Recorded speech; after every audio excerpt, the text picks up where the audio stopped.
should I have for dinner tonight? Check your freezer, Jim. Huh? The freezer? I'll check it now. Oh. Whoa! What do we have here? Pierogies! I know! I'll make pierogi casserole. Follow me into the kitchen.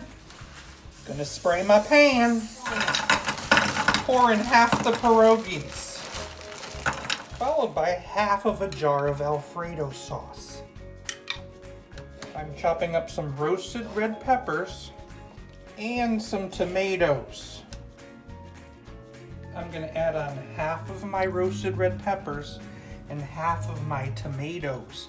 I'm also gonna add on a little crumbled bacon, but that's not all.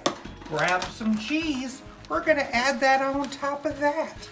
2 types of cheese.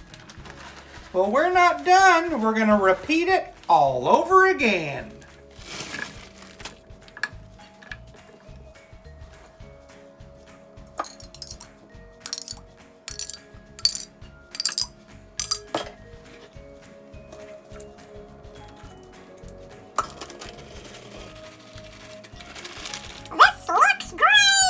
I'm going to shake some breadcrumbs on top of that, and I'm going to finish it off with, what do you know?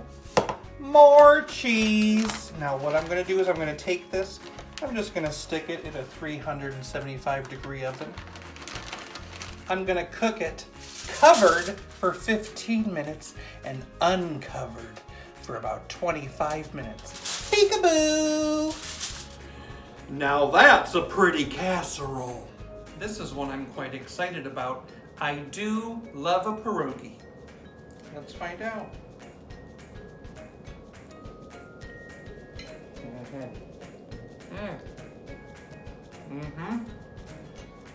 I love the sauce on top of that and the cheese.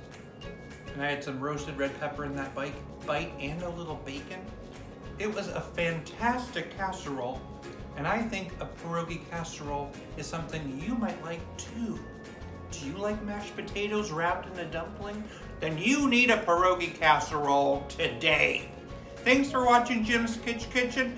As always, I love seeing you. If you want to see more of this mug, subscribe to my channel. Thank you. These dumplings are the pierogi to my heart.